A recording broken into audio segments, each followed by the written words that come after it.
welcome to the Impostor Syndrome Files. I'm Kim Menninger, and I am so grateful that you are here.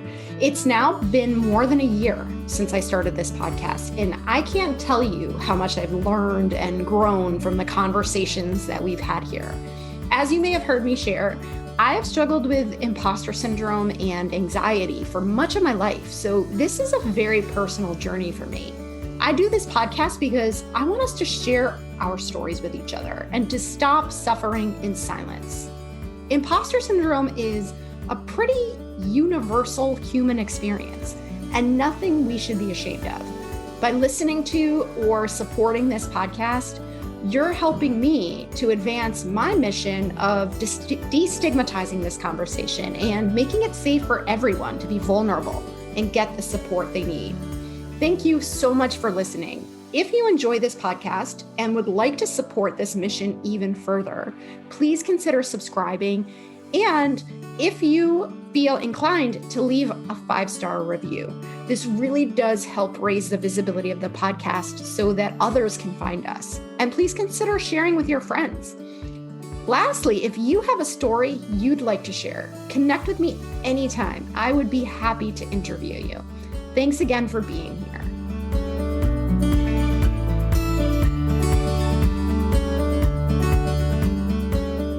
Welcome, Erica. I'm really excited to talk to you today. I know we've been talking about this for a while, and I would love to start just by having you tell us a little bit about yourself. Good morning, Kim. Thank you so much for having me.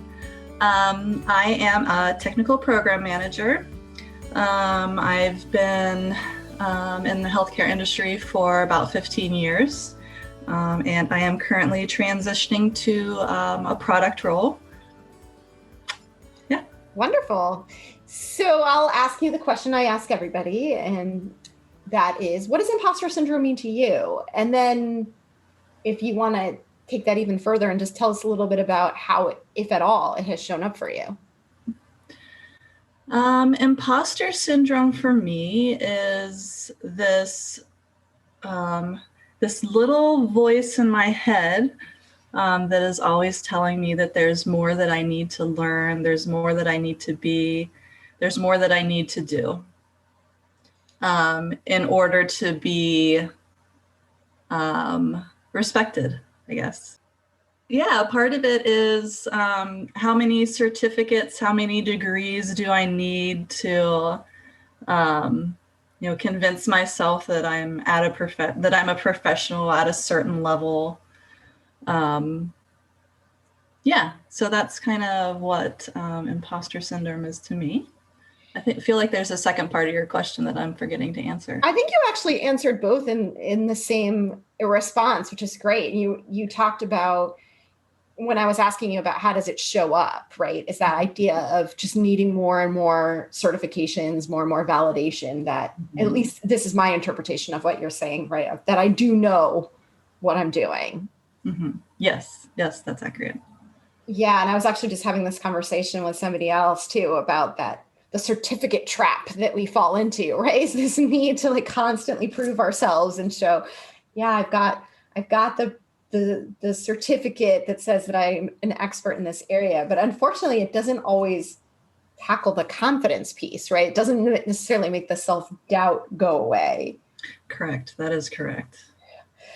You know, you and I, when we were talking about doing this or having this conversation together, you talked a little bit about this process that you've been through. And I love the way that you really identified the emotional roller coaster, for lack of a better term, that so many of us get stuck on in just our own self-reflection or just thinking about our own value and where we want to go and what we have to contribute. And I'd love to talk through some of that with you. And it starts, you have here as the first step of really discovering that you were valuable. Can you say more about what that means?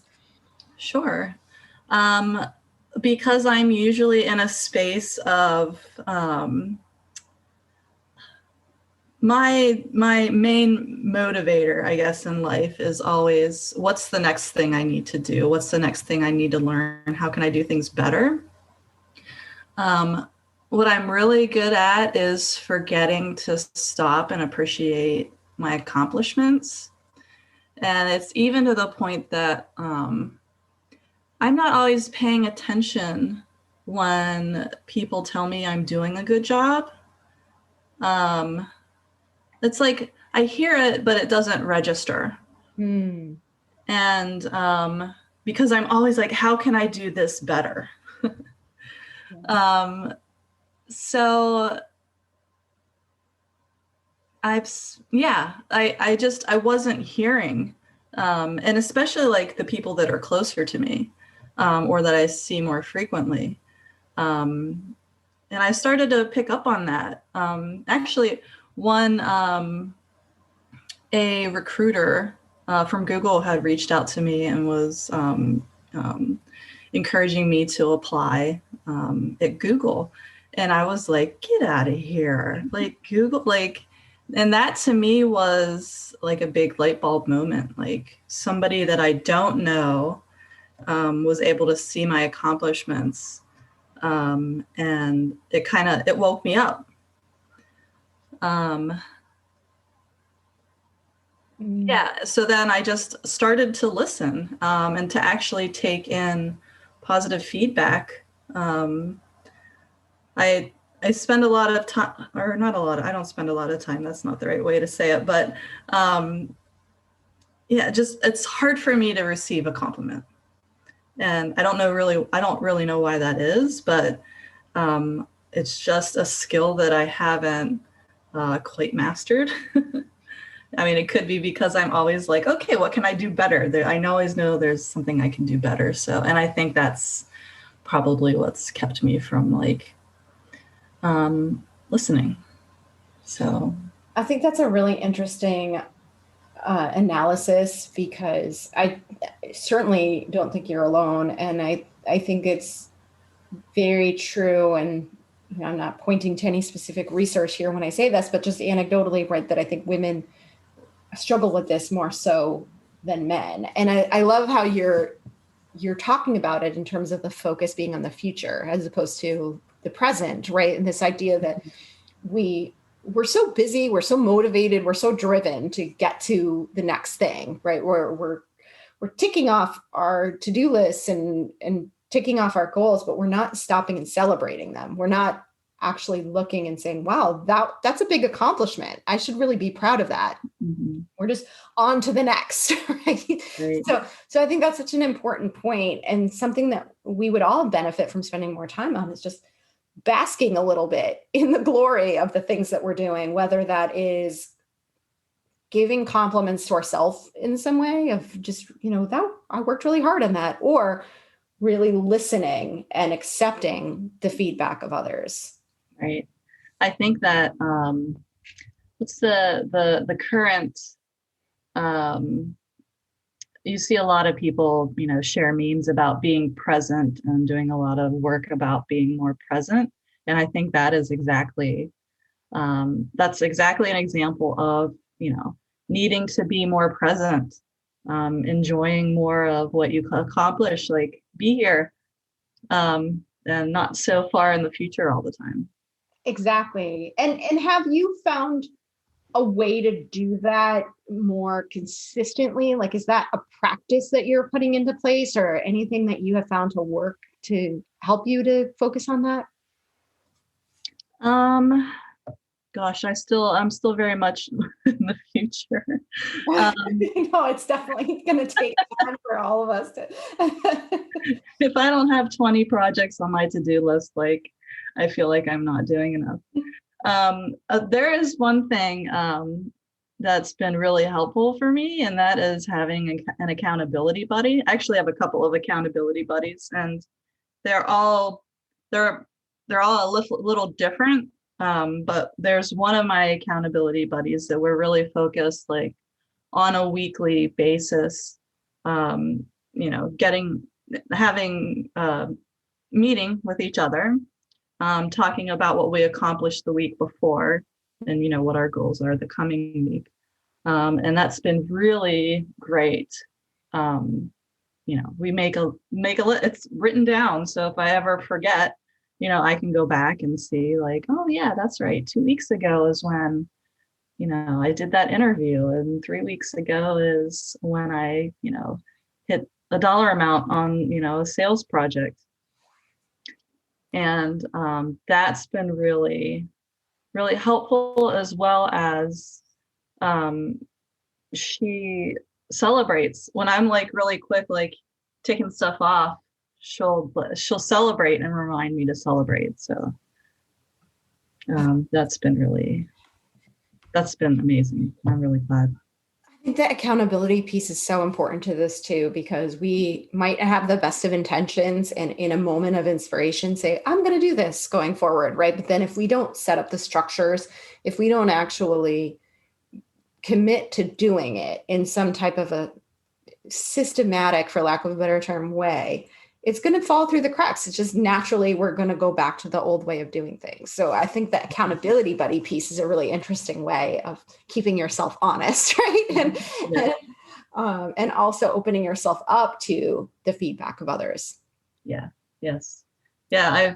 One of the things that I've really spent a lot of time thinking about recently is, what are the things I'm not good at, and where can I find support in those areas? So I'm not good at celebrating. Who can I find that can help me celebrate? If I'm not good at cleaning my house, who can I find that helps me clean my house? Yes. No matter what it is, ask for help. Yeah. That's right. Yeah. I think that's a huge area of opportunity for so many of us too, because we either blame ourselves and beat ourselves up for it, or we take on the burden of something that we don't do well or want to do, right? When instead it's just, let me just find help elsewhere, make it easier for myself. One thing that you mentioned that I found really interesting, and I want to hear more, is the anger. You mentioned being really angry about this discovery. What did you mean by that? Oh, so I feel like we have a lot of emotions that we don't like to talk about, right? Mm-hmm. And anger is one of those emotions that I don't talk a lot about, and I feel like we need to talk more about it. So I'm really glad you brought up the anger part. The anger part was, I was so angry that I felt that, I didn't have a mentor, that I've been working for so long in a certain area, and nobody was reaching out to me to mentor me. I was angry that my salary, wasn't at the level that it should be, because, I decided to go into a certain area, and that area just doesn't, support those kind of salaries. I was angry that it took me so long to realize what my worth was. There was so much, there was like there was anger everywhere. And it wasn't like, it's not like to blame anybody for, where I'm at in life. That's absolutely not it. It's more like, I felt like I was giving so much of myself away, and not receiving what I wanted back. I'm not sure how to like put that in without sounding like entitled. No. Well, it sounds to me like certainly anger is the emotion, but what you're experiencing was like you were waking up to this reality that is out of alignment with what you want, right? Right. And I think, unfortunately, because we're so busy and distracted by so many other things, we aren't paying attention to that all around us. Like there's so many of us who could probably, if we took the time to reflect on it the way that you had, name up things that are making us angry too, things that feel like, hey, this just isn't right. But we don't stop and think about it in more conscious terms. So I think it's great that you got there. I think the thing about anger is that, like, okay, we might feel angry and think that it's about, A, and then be judgmental about how we feel about it. And I think, the key is just understanding, like, it's okay to have all of these emotions. They may or may not like be reality, but it's something you have to work through anyway. And you can try not to work through them, and then that's not good for you. But if you do spend the time to just focus on it and feel and try to figure out why you feel that way, then you eventually come to the truth. And my truth was just that I wasn't working on things that I was really passionate about.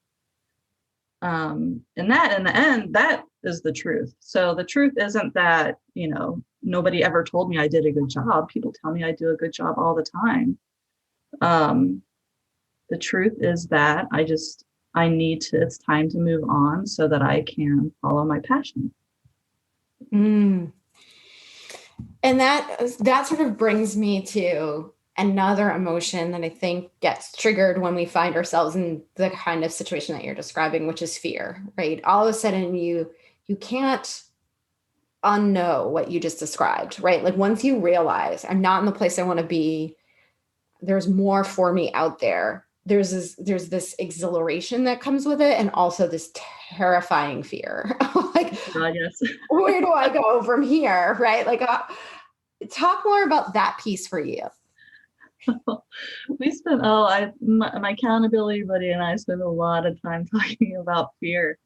You can't go back. You cannot, you can't go back. Once you realize that, you want something, like, not doing that, like, literally just kind of slowly kills you. And, you become unhappy and you don't know why, and why are things so difficult? And it's just because you know that you want to go somewhere else. And gosh, there are so many things to be afraid of. So I am transitioning to a career path that is, it's actually just a little bit different from what I do now. Like, there's a lot of things that transfer, but it's a really difficult thing to break into. Once you break into it, then you're good. But, like, getting people to learning to pitch yourself and getting people to realize that, you have the skills to do that job is a little challenging. And it's terrifying because it's like,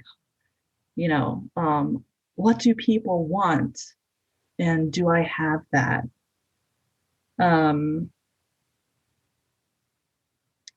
So I think that's one part of it. And then, the fear of the unknown. What am I trying to get at?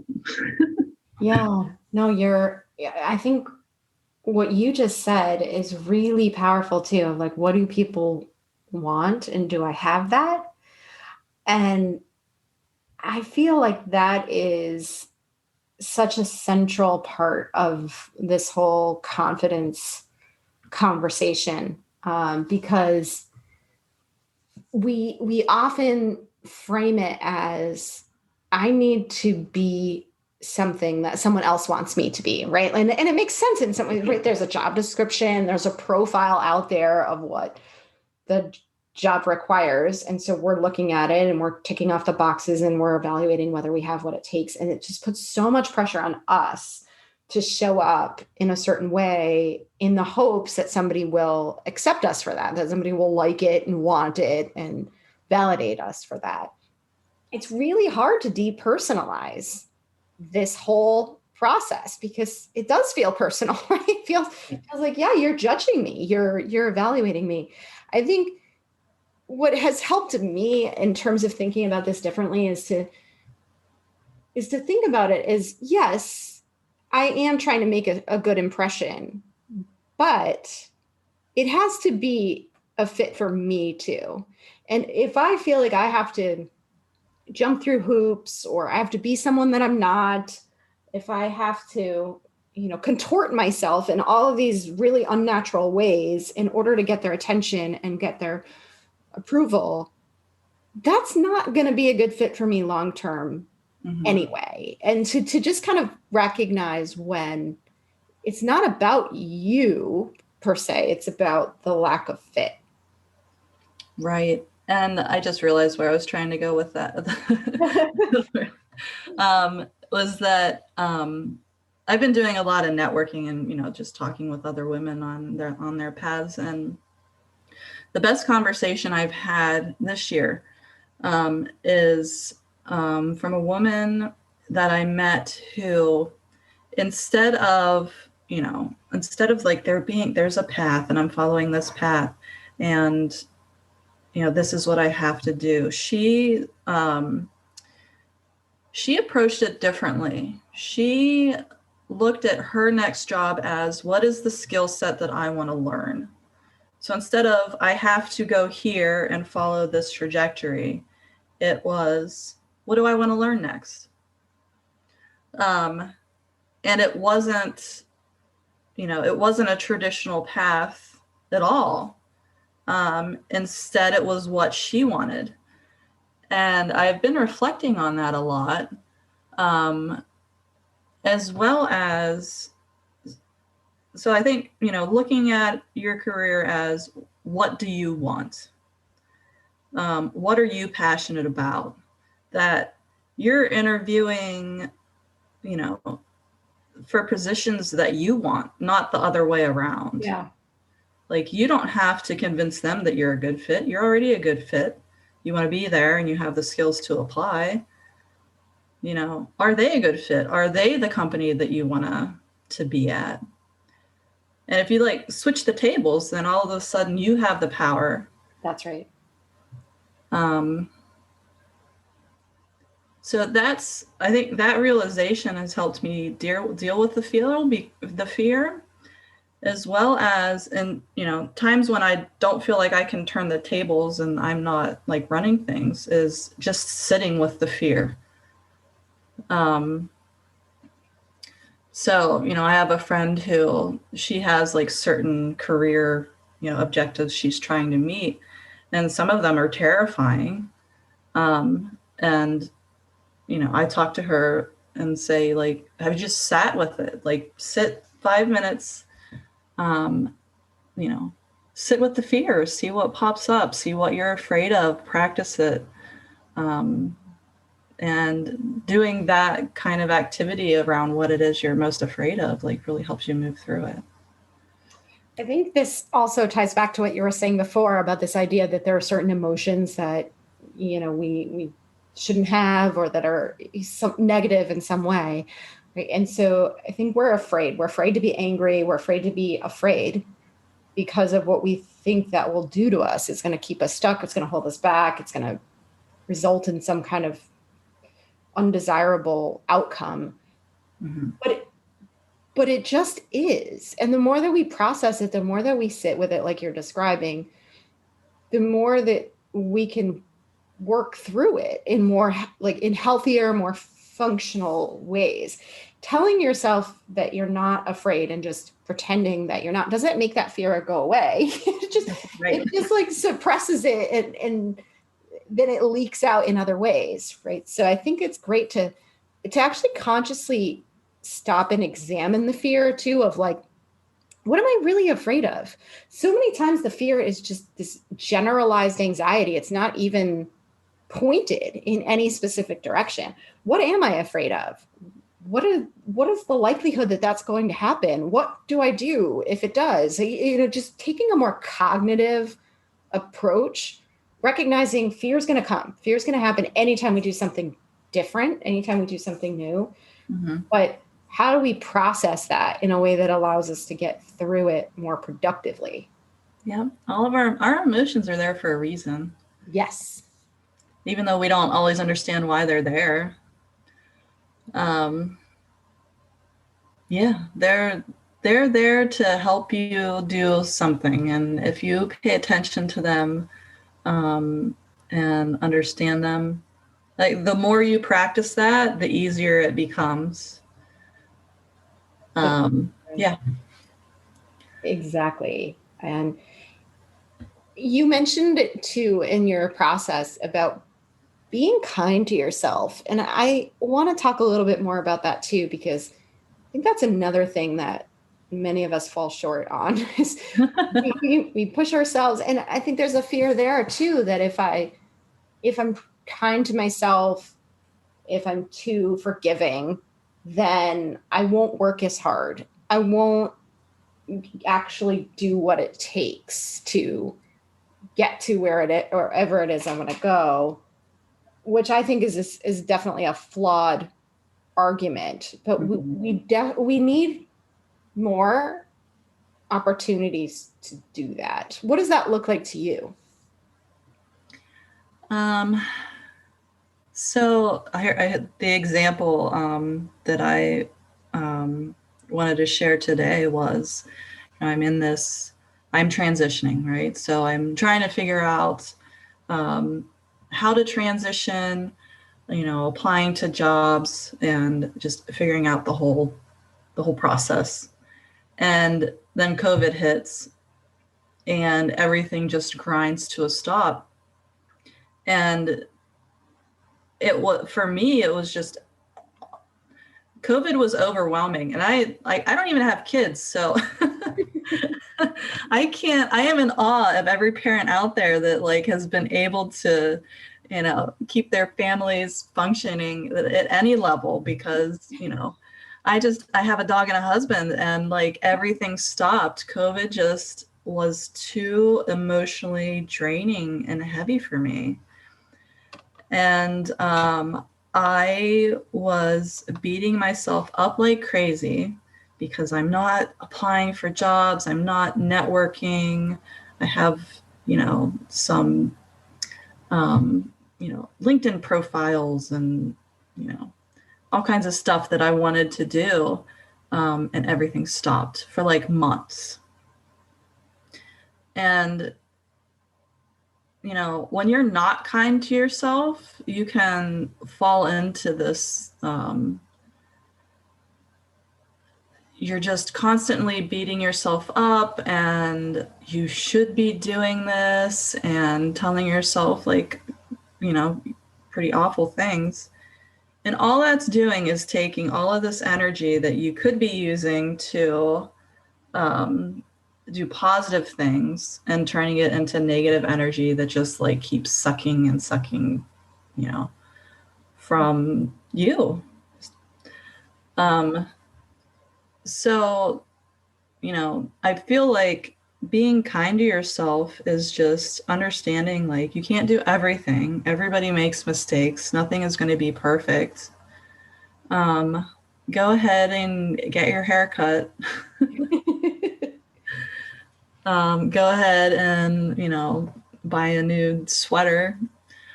Do little things that comfort you when you need them. Because if not, nobody else is going to do that for you. And you're using your energy in a way that's not going to help you meet your goals. It's going to actually do the opposite. That's such a great point too, is boiling it down to energy, right? And you're right. If we are just constantly beating ourselves up and telling ourselves that we're not good enough and criticizing ourselves in these harsh ways, that certainly doesn't fuel any motivation.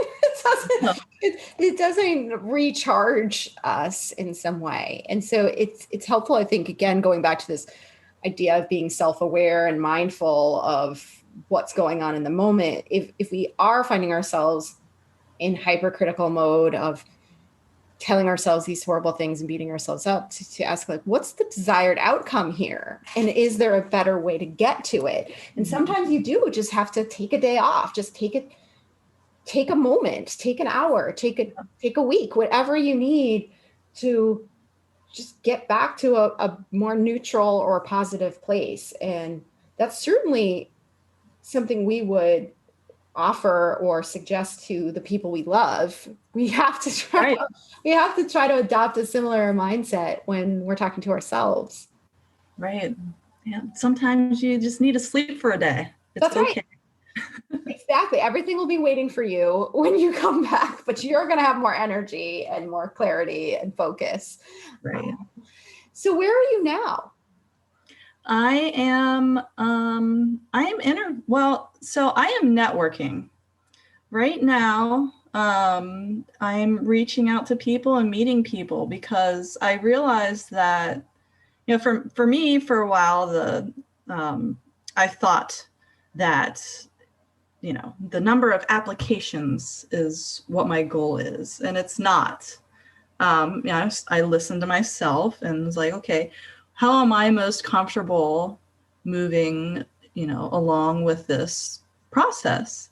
And I am most comfortable meeting people, talking to them about where they work, how excited are they about the company and the work the company's doing, and, where the company's going.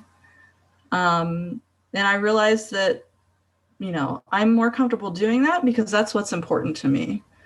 What's important to me is I find a good group to work with, that's doing exciting things. And, the whole job search process, the way it's set up, is just not something I'm really attracted to or excited about. So I'm going the slower road to find a place that's going to be a better fit for me, which is challenging because I really, really want to start, doing the work as soon as possible. But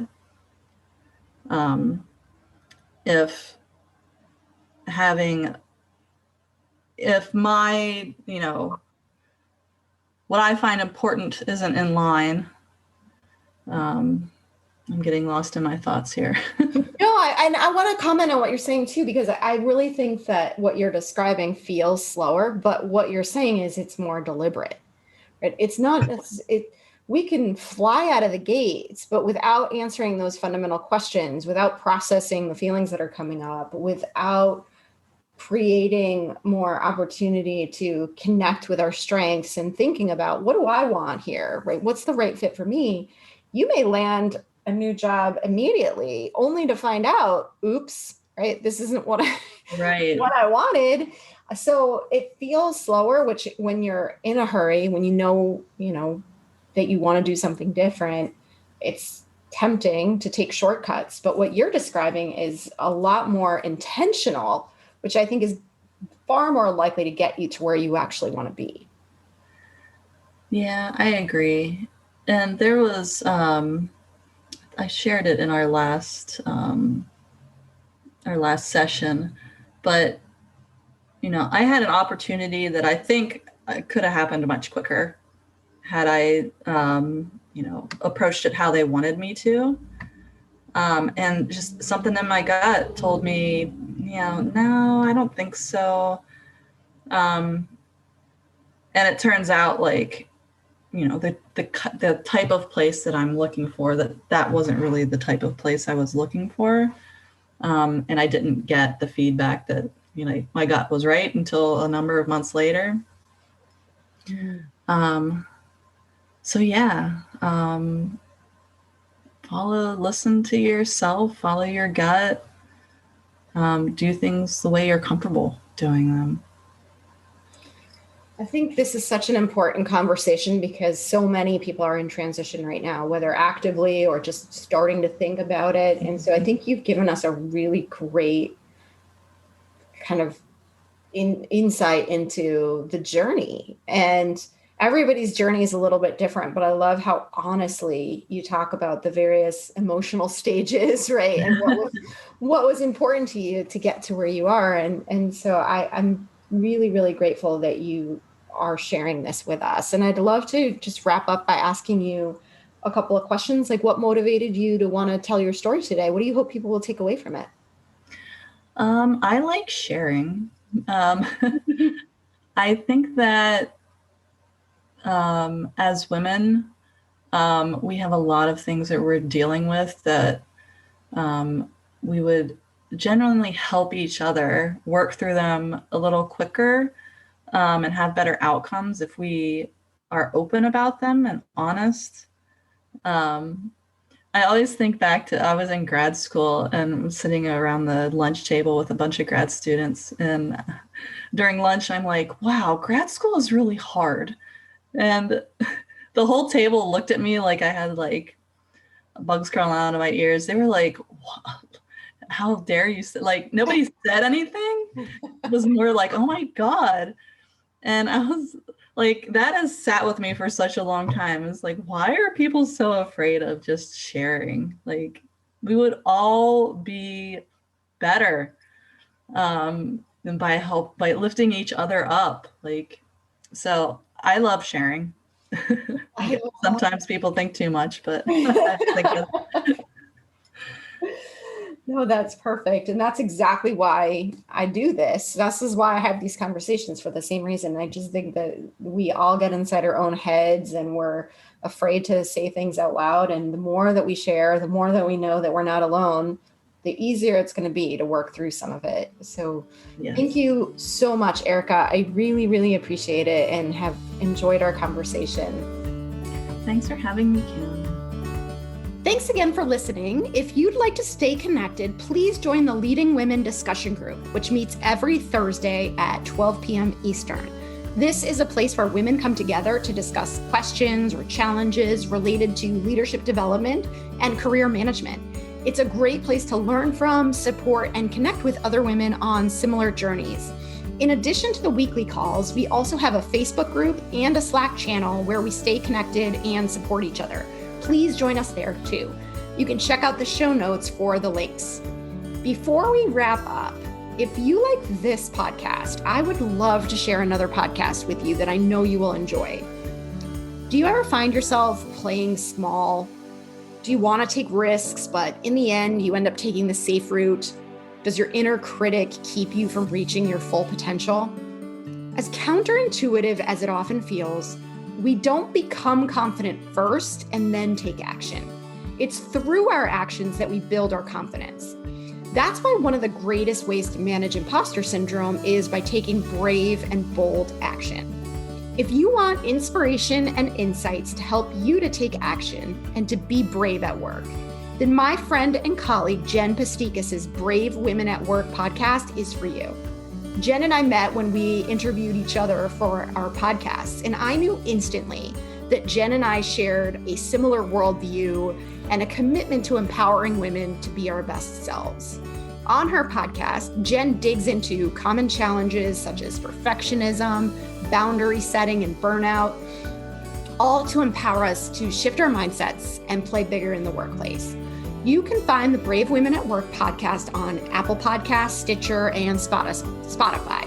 Visit the show notes for the relevant links. Thanks again, and please stay in touch.